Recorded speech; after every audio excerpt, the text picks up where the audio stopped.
Not only do Kusakabe and Higuruma survive, but Higuruma gets a massive power up this chapter, and Sukuna goes on an absolute rampage, destroying the sorcerers one by one with extreme ease. And man, Higuruma fans, this was one for the books because he was directly compared to Gojo in terms of how much potential and talent he has, with him learning domain amplification on the spot and being praised by Sukuna himself twice. And trust me, this is definitely one you're gonna want to watch. So leave a like, it helps out a ton, thank you. And of course, if you haven't already, be sure to subscribe for a ton of Jujutsu Kaisen content just like this. Less than 10% of people who actually watch my videos are subscribed, so if you want to see some quality and consistent JJK content, I would recommend subscribing. And of course, thank you to the special members of the channel, thank you. Alright, so right off the bat of the chapter, we get Higuruma cursing himself for the lack of experience, while Kusakabe actually uses his simple domain. And we also get the editor's comment saying Sukuna's curse technique is still alive and well, Jujutsu Tech is in a huge pinch. So going back to my most recent video, I was half right and half wrong. I was half right in saying that a world-ending slash, and I still believe this, would bypass a simple domain. A simple domain is not stopping a world-ending slash. So in my previous video, I had actually assumed that Sukuna purposely turned off the world-ending slashes as to not kill Kusakabe and Higuruma, and it does seem like that's what happened. So for the most part, I was right. However, one assumption that I did make in the last video that was completely wrong was I actually assumed that a simple domain from someone on a level such as Kusakabe wouldn't be enough to stop Sukuna's, even his regular cleaviness mantle, even if it's not cutting the world, just a regular output. As you know, it's Sukuna, especially since he was using the hand signs in the last chapter, so he's amplifying it. And I will admit I was completely wrong on that assumption. It seems like the simple domain really is just that strong, I guess. I mean, even Sukuna was surprised. I did underestimate it because I just thought Sukuna's output would just nullify even Kusakabe's very experienced simple domain. Again, it doesn't seem like that's the case, so simple domain and Kusakabe, I will give you your respect next time. Which I do want to remind you, Sukuna was actually spamming the world-ending slashes in the Kashimo fight. Every cut he was doing, he's firing it off multiple times, back to back to back with ease. So it does seem like he's purposely not using it this time. So obviously, back to my recent video, I do think he has a plan of Higuruma wanting to either eat him, get the sword, or something along those lines. So it didn't happen in this chapter, but I still believe those theories are gonna happen, but it just seems like it's gonna happen later on, much later than we expected, so not immediately. Unless it was actually said why Sukuna wasn't using the world-ending slashes, at least in this specific chapter with the translations I have from Miyamura, Sukuna hasn't commented on it or touched on why he isn't using it, so I'm still going with the assumption that he's purposely not using it, since again, in the Kashimo fight, he was maliciously spamming it with every single cut he was doing, especially the last one where it was just dozens of them on top of each other. The next page, Sukuna begins to analyze. He says everyone's basic cursed energy strengthening and technique and Yuji's basic training has improved remarkably. And although it's not as much as domain amplification, Kusakabe managed to dilute Sukuna's cursed technique and mitigate the damage using simple domain. Last part I just touched upon in depth. And of course, the first part goes back to a video I made 3 weeks ago explaining how every single character in the series, and especially the main cast, has gotten remarkably stronger. I got a lot of flack for that video and a lot of backlash, but like I've been saying, and of all the evidence I've been proving, the video is completely right, and this is just one more piece of evidence to stack on top of all the other evidence I have. So if you haven't checked that out, I'd actually recommend it after this video. Again, it's aged perfectly, and this chapter further solidifies everything I said in that video, how everyone has gone an insane amount stronger. In the next page, Kusakabe, while cursing that he almost died, realizes that all slashes of Sukuna aren't the slashes that cuts the world. So just further clarifying what I just spoke about. And the next page, he thinks, while having a deep understanding about Sukuna's cleaviness mantle, Kusakabe wonders why Sukuna didn't use the fire from Shibuya, as it was powerful enough to exercise Jogo. I'm sorry, Jogoats. Kusakabe decides it's a waste of time to think about it and just thinks that Sukuna can't use it now. So there is a lot to take away from this. Now, I don't think this is true, but maybe, just maybe, it ties back into my original theory, one of the very oldest ones on my channel, where it could be possible that the flames are Yuji's technique and that's why he's not able to use it because he's not in Yuji's body. I don't agree with that theory, by the way. I still don't think it's true, though I do believe that this chapter boosted its chances of it being true. Right now, I think Sukuna's purposely not using it because he doesn't want to kill them all, especially Higuruma and Kusakabe, so that's what I'm banking on right now. Though it is odd, since in the Gojo versus Sukuna fight, there were plenty of times he could have used it when Gojo didn't have his curse technique activated. He didn't have his curse technique since it burnt out, and this is something I've constantly brought up, saying why didn't he just fire it off at that time? And I thought maybe the reason is if Cleaviness Mantle can't cut through Gojo's skin for his durability, then the flames aren't going to be doing the same either. But maybe there's another reason. Maybe there's a specific condition for it to be activated. Maybe there are requirements that are met. I mean, in Shibuya, he seems to activate it back to back, first in the Jogo fight, and then of course once again with the Mahoraga fight, and he does seem pretty adept at using it. It's not like it's his first time. It seems like it's something he's always had, and he seems very casual with, so I do believe it is a Sukuna technique. So the reason for him not bringing it out, I can only imagine it's the same as why he's not using the world-ending slashes. He just doesn't want to. But again, maybe there really is a reason that will be further clarified later on. Higuruma apologizes as he says, though he got the death penalty for Sukuna, confiscation applied only to the cursed tool. Which it is what it is. I know a lot of people are upset by that. I wasn't. I thought it made complete sense, but I'm not going to touch upon that now. That would be a whole video in of itself, and it doesn't matter now. It's in the past. Kusakabe tries to encourage Higuruma by saying that they can end Sukuna using the sword and he will protect Higuruma even if he has to die. So shout out Kusakabe, man. And Kusakabe actually thinks to himself, huh? Wait, am I gonna die? Though I said it on my own. And he has a goofy face, which is hilarious. And Sukuna says, so at least you know how to guard. Next is the legs. Choso tries to attack Sukuna, but he dodges the piercing blood, blitzes him, and just pierces him with both of his hands. Both of them go right through Choso's chest. I don't think Choso's dead since, again, remember, Choso can heal. Well, at least I think so, because he can actually recreate his blood using his own cursed energy because he is a death painting. And do remember that we saw Eso actually fully regenerate his arm after Yuji ripped it off with a black flash. So if Eso can do that, I'm very certain that Choso can easily heal his stomach wound, since again, he is the strongest of the death paintings. And Eso looked very human and he was able to do that, so there's no reason why Choso shouldn't be able to. And even if he can't heal his wound, which again, he should be able to, he does have blood manipulation, so he can stop the blood from leaking and he won't bleed out, you know? Maybe I'm coping, but I just don't think Choso's dead at all. I actually am very confident that he's fine. Well, as fine as you can be with two hands sticking through your stomach, so, you know,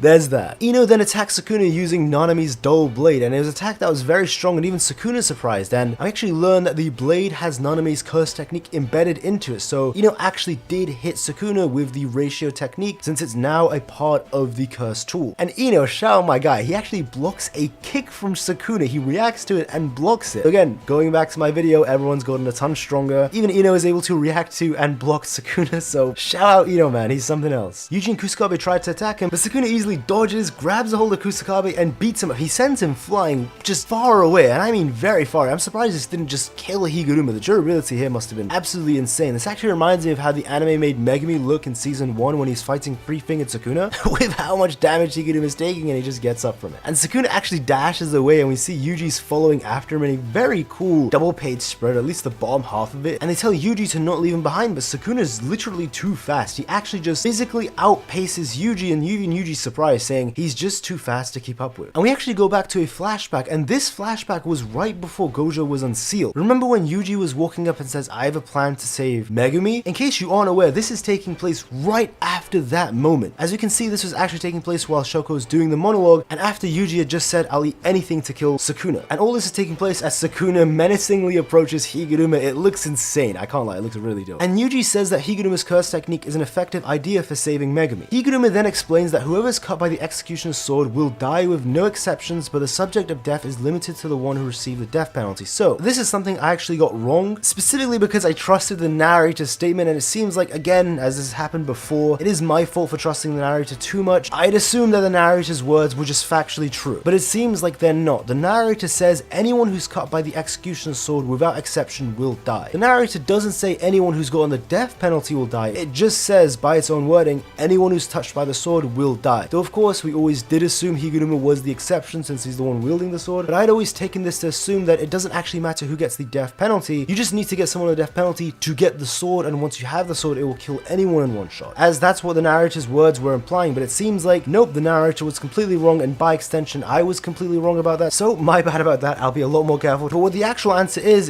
like I just said, it's only the people who have the death penalty that can actually be killed if they are touched by it. Higuruma says that since it's already proved that Judge Man can recognize multiple souls, you know, we did see this in Shibuya, it recognized Sukuna and Yuji as separate entities. If Sukuna receives the death penalty, then they can cut and kill Sukuna but still retrieve Megumi's soul without any harm. Yuji then asked, do you want to die, Higuruma? So clearly it was Yuji's lines that Higuruma was harking back to when we obviously saw that line, do you want to die, Higuruma, do you have a death wish, in the last chapter. Yuji adds that even though you can't use reverse curse technique, you're still planning to fight Sukuna, which again isn't really a good argument since Gojo had reverse curse technique, and if you just get cut in half, even if one cut you just die, and if Sukuna does what he did to Kashimo and you get waffled, then reverse curse technique isn't going to do a lot of helping there. Higuruma says he believes he should fulfill his role and die. Yuji tries to pursue him but fails to encourage Higuruma, and this is a pretty depressing back and forth between Yuji and Higuruma. I'll have the text on the screen here, but I want to emphasize on the last part where Higuruma says, don't be unreasonable, I'm a person who can't even properly look you in the eyes anymore. A bit depressing, it is a bit sad, and we even see in the pages that Higuruma can't face Yuji, he's looking away from him. An interesting detail that I noticed, even while he was talking to Yuta, Maki, and Yuji on how to save Megumi, he can't look at Yuji in the eye. He doesn't even look his way. He seriously meant it when he says he can't look Yuji in the eye, as he was going to kill an innocent, pure-hearted teenager in cold blood. His responsibility and guilt, it's just too strong. And given his background, and again, given the text on the screen and everything he said, it makes sense, and it is pretty sad to see, I can't lie. Though you really just can't help respect it, to see that he looks at himself in this way. Higuruma manages to survive the slashes, and Sukuna realizes that Higuruma used domain amplification to dilute his technique. Narrator begins to say that it's been less than 2 months since his awakening as a sorcerer. His abnormal growth rate, Sukuna was fascinated. Narrator continues to say that Sukuna was fascinated by the instant kill sword, which was brilliantly emitting light once again, and compares Higuruma to Gojo as a gemstone or a hidden inventory of potential, which is filled with talents. My god, we have just gotten the potential man actually come to life in this chapter, and I actually did say in a video from 2 months ago, specifically this video which you see on the screen, that Higuruma actually is much more of a genius than even Yuta Okotsu. And when I made that video, I actually looked back on it recently thinking, oh, I was crazy, man. I still think he's more of a genius, but I even say and sort of imply that his potential's higher than Yuta, and I was like, wow, I was insane. I can't believe I said that. But now, after this chapter, looking back on that video, I'm thinking, oh, maybe I wasn't crazy at the time, because yes, it sounds unbelievable, but the narrator here, which again, narrator is very unreliable, so take it with a grain of salt, but it's directly comparing Higuruma's potential to Satoru Gojo. So I guess from these translations, the narrator is just saying what Sukuna thinks, so Sukuna is the one who actually thinks Higuruma is comparable to Gojo, and we see him use domain amplification right on the spot, which again, unless he was lying in his own thoughts for whatever reason, we did say during the fight with Gojo vs Sukuna that was the very first time he even saw domain amplification. He's saying, oh, that's domain amplification, so that's how it works. I've never heard of this before. And yet he was just able to learn it and use it on the fly instantly. So, I mean, he's being compared to fucking Gojo right now. Like, this is insanity. And using domain amplification on the spot, just learning it because he has to, because, you know, he's got the potential of Frieza and Gohan here. It's pretty insane, and I'm not complaining. I mean, I do love Higuruma. He's one of my top 3 favorite characters, and I like this. But I'm not going to be too hopeful. I'm not going to be too delusional. I obviously still think Higuruma is going to die. Either he gets eaten, or Sukuna kills him with his own sword, or Sukuna uses strong cleave and kills him, though maybe not because he's got domain application, or Sukuna just rips him in half. I don't know. However Sukuna's going to kill him, I still think it's going to happen. I do hope I'm wrong. Again, if Higuruma lives, shout out GEGE. He's the last person I expect to actually write Higuruma living, especially with all this hopeful stuff and all the death flags we got in this chapter, so I'm not retracting any of my theories, especially not my last video. I just think it's going to happen later than I expected, since I did think it was going to happen this chapter, but it seems like they're all holding out much longer than expected, and I do think Sukuna's interest in the sword, which is highlighted more in this chapter, it is a pretty key detail, and I do think Sukuna's going to try get the sword, whether it's through eating Higuruma and getting his power, or taking it via a different method and just stabbing Higuruma with his own sword. I'm still on that theory. I could be wrong, but I do think that's what's going to happen. If you did enjoy the video, be sure to leave a like, it helps out a ton. Thank you. And of course, if you haven't already, be sure to subscribe for a ton of consistent and quality JJK content just like this, because like I said in the intro, less than 10% of people who actually watch my videos are subscribed. So if you love JJK, you won't regret subscribing. And of course, thank you to all the channel members as well. It is much appreciated. That's all from me. Have a great day and take care.